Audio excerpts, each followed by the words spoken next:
அனைவருக்கும் வணக்கம். இப்போ நம்ம என்ன பண்ண போகிறோன்னா, டிசிப்ளின் லைஃப். ஏன் டிசிப்ளின் லைஃப் ரொம்ப ரொம்ப முக்கியம் அப்படின்னு பார்த்தீங்கன்னா, எல்லாருக்குமே ப்ராப்ளம் இருக்கும். ப்ராப்ளம் இல்லாத மனுஷன் இல்லவே இல்லை. அப்போது காலையில் நீங்கள் தூங்கி எழுந்துச்சி ஒர்க்குக்கு போகிறீங்க அப்படின்னா, அந்த ஒர்க்குக்கு போனதுக்கப்புறம் தான் நீங்கள் என்ன ப்ராப்ளம் ஃபேஸ் பண்ண போகிறீங்க உங்களுக்கே தெரியும். அந்த ஒர்க்கு முடிச்சுட்டு வீட்டுக்கு வந்து தூங்குற வரைக்கும் நீங்கள் எந்த ப்ராப்ளம் வேணால் ஃபேஸ் பண்ணலாம். அப்போது உங்கள் மென்டலாக உங்கள் மைண்டை நீங்கள் ரெடி பண்ணி வச்சிட்டிங்களா? நாளைக்கு காலையில் நான் எந்திரிக்க போகிறேன், எழுந்திரிச்சு நாள் நைட் மறுபடியும் இந்த பெட்டுக்கு வந்து தூங்குறதுக்குள்ளே நான் என்ன ஃபேஸ் பண்ண போகிறேன்னு யாருக்குமே தெரியாது. என்ன அதிர்ச்சி காத்திருக்கு, என்ன ஹாப்பியான மூமெண்ட்ஸ் காத்திருக்கு, இல்லை என்ன சேடான மூமெண்ட் காத்திருக்கு, இல்லை என்ன விதமான டஃப்பான சுச்சுவேஷன் அமைப்பு நம்மளுக்கு தெரியாது. அப்போது எவ்ரிடே இஸ் ப்ரிப்ரேஷன். ஒவ்வொரு நாளுமே நம்ம என்ன பண்ணணும், நம்ம தயார்படுத்திக்கணும். ஒவ்வொரு நாளுமே நம்ம நாளைக்கு காலைல எழுந்துச்சி போகிறதுக்கு முன்னாடி நம்ம மைண்டை கிளியராக வச்சுக்கணும். ஏன் இந்த மைண்டு கிளியராக வச்சுன்னு சொல்கிறேன் அப்படின்னா, ஒன்ஸ் நீங்கள் இர்ரெகுலராக இருக்கீங்க, அன்டிசிப்ளின்டாக இருக்கீங்க அப்படின்னா என்ன ஆகும் அப்படின்னா, அடுத்த நாள் போகிறப்ப என்ன ஆகும்னா, ஒரு டிஸ்டர்ப்டு ஃபீலிங்கை நீங்கள் போவீங்க. உங்களால் எந்த ப்ராப்ளம்ஸுமே ஹேண்டில் பண்ண முடியாது. எல்லா ப்ராப்ளமுமே உங்களுக்கு சின்ன ப்ராப்ளம் கூட பெரிய ப்ராப்ளமாக உங்களுக்கு தெரியும். உங்களால் ஒழுங்காக ஹேண்டில் பண்ண முடியாது. ஃப்ரஸ்ட்ரேட் ஆகி ஓவர் எக்ஸ்ப்ரெசிவாக இருப்பீங்க. ஓவராக கோவப்படுவீங்க. ஒழுங்காக ஹேண்டில் பண்ண முடியாமல் ஓவராக ஃப்ரஸ்ட்ரேட் ஆகி ஓவர் டிப்ரெஷன் போவீங்க. இது எல்லாமே டபுள் ட்ரிபிள் டைம்ஸ் நடக்கும் நீங்கள் டிசிப்ளினாக இல்லைன்னா. சரி, அப்போது டிசிப்ளின்னா என்ன அப்படின்னா, உங்களுக்குன்னு ஒரு ஒரு டைமிங்கை ஃப்ரேம் பண்ணிடுறது, உங்களுக்குன்னு ஒரு கோட்பாடை ஃப்ரேம் பண்ணி குறிப்பிட்ட டைமில் இதை பண்ணணுங்கிறத நீங்கள் டிசைட் பண்ணி உங்கள் பர்சனல் கேர் நீங்கள் எடுத்துடுறது. அதாவது கண்டிப்பாக ஒரு 8 hours sleep, 6 to 8 hours sleep. அப்போது 6 to 8 hours ஸ்லீப் அப்படின்னா எந்த ஒரு டிஸ்டர்பன்ஸ் இல்லாமல் கண்டிப்பாக தூங்கணும். இந்த சர்க்காரியம் ரிசர்வை நீங்கள் ஃபாலோ பண்ணணும். காலையில் நீங்கள் ஒரு 6 மணிக்கு எழுந்திரிக்கிறீங்க அப்படின்னா நைட்டு 10 மணிக்கு கண்டிப்பாக தூங்கியிருக்கணும். நைட்டு 10 மணிக்கு தூங்கி காலைல 6 மணிக்கு எழுந்திரிச்சு மென்டலாக நீங்கள் ப்ரிப்பேர் ஆகி ஃபிசிக்கல் எக்ஸசைஸ் பண்ணி அந்த அடுத்த நாளுக்கு நீங்கள் ப்ரிப்பேர் ஆகி தயாராகி போகிற மாதிரி நீங்கள் தயாராகி போகணும். அப்போ தான் அடுத்த நாளில் வர பெரிய பெரிய ப்ராப்ளம்ஸ் கூட உங்களுக்கு சின்ன ப்ராப்ளமாக தெரியும். அதை நீங்கள் எப்படி ஃபேஸ் பண்ணலாம் அப்படிங்கிறத மைண்டே கிளியராக இருக்கும். அதை ஒர்க் அப் பண்ணி மைண்டே அதை எப்படி சால்வ் பண்ணுறதுன்னு கொண்டு வந்து அந்த வேலையை நீங்கள் ஈஸியாக செஞ்சு முடிப்பீங்க. அந்த நைட் சுமூகமாக முடியும். இப்போ இந்த ஸ்லீப் மட்டும் இல்லை, ஸ்லீப் ரொம்ப ரொம்ப முக்கியம். 6 to 8 hours ஸ்லீப்புங்கிறது கண்டிப்பாக முக்கியம். ஆனால் அது ரொட்டீன் ஸ்லீப், அந்த சர்க்காரியம் ரிதம் இருக்கு இல்லையா, அதை கரெக்டாக மெயின்டைன் பண்ணிட்டு வரணும். ரொட்டீன் ஸ்லீப் தான் ரொம்ப முக்கியம். டெய்லியும் 10 o'clock தூங்கி காலை 6 o'clock எழுந்திரிச்சிங்க.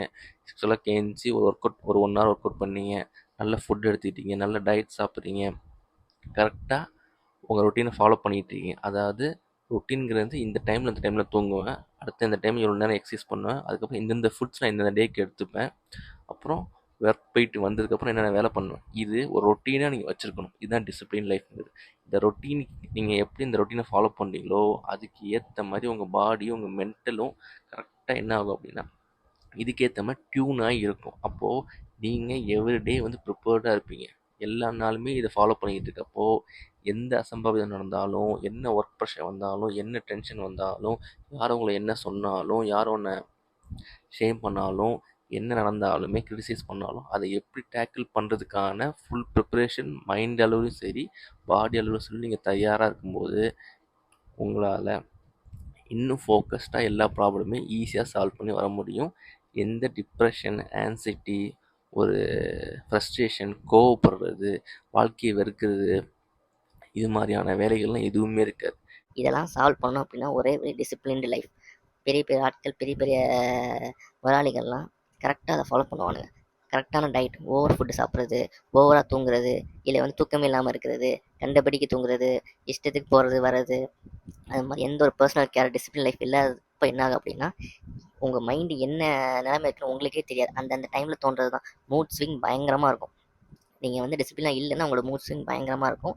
எப்போ நீங்கள் டிசிப்ளின் ஆகலாம் அப்போ தான் உங்கள் மூடு ஒரு கண்ட்ரோலுக்கு வரும். கண்ட்ரோல்டு மூடில், கண்ட்ரோல்டு மைண்ட் செட்டில் நீங்கள் ஒவ்வொரு விஷயத்தையும் அப்ரோச் பண்ணும்போது மட்டும் தான் கரெக்டாக இருக்கும். அதனால் டிசிப்ளின் லைஃப் ரொம்ப ரொம்ப முக்கியம். உங்களுக்கான ஒரு டைம் ஃப்ரேமை உருவாக்கிக்கங்க.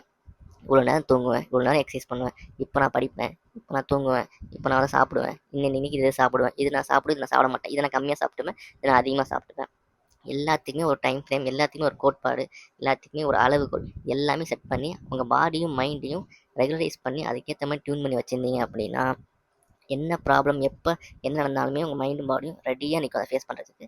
நடந்தாலும் அதை ஃபேஸ் பண்ணி கூலாக எப்படி அதை மீண்டு சர்வை பண்ணுறது வித் டிப்ரெஷன், ஆன்சைட்டி அது மாதிரிலாம் எதுவும் போகாமல் முடிஞ்சளவு நம்ம பாதுகாத்து நம்ம லைஃப்பை எவ்வளோ ஜாலியாக அணுக முடியுமோ அவ்வளோ ஜாலியாக அணுகலாம். ஸோ டிசிப்ளின் லைஃப் இஸ் ரொம்ப ரொம்ப இம்பார்ட்டன்ட். அது இருந்தவங்களுக்கு மட்டும்தான் தெரியும் அது எவ்வளோ ஒரு அழகான ஒரு விஷயம். அதனால் முடிஞ்ச அளவுக்கு ட்ரை பண்ணி பாருங்கள். ஒரு 1 மந்த் நீங்கள் ட்ரை பண்ணி பாருங்கள், ரிசல்ட் கண்டிப்பாக தெரியும். அந்த டிசிப்ளின் லைஃப் அதை பண்ணி நீங்கள் விடவே மாட்டீங்க. 1 மந்த் ட்ரை பண்ணதுக்கப்புறம் உங்களுக்கு ஒரு சேஞ்ச் தெரியும், ஒரு ஸ்ட்ரென்த் தெரியும் மைண்டில். நீங்கள் ரொம்ப போல்டாக ஃபீல் பண்ணுவீங்க, ரொம்ப கான்ஃபிடென்ட்டாக ஃபீல் பண்ணுவீங்க. இது எல்லாமே அந்த டிசிப்ளின் லைஃப் கொடுக்கும். அதனால் டிசிப்ளின் லைஃப் ட்ரை பண்ணுங்கள். பண்ணி பார்த்துட்டு உங்கள் ரிசல்ட் இருக்குது பிடிச்சிருக்குன்னா கண்டிப்பாக பண்ணுங்கள். கண்டிப்பாக எல்லோரும் ஃபாலோ பண்ண வேண்டிய ஒரு விஷயம். நன்றி, வணக்கம்.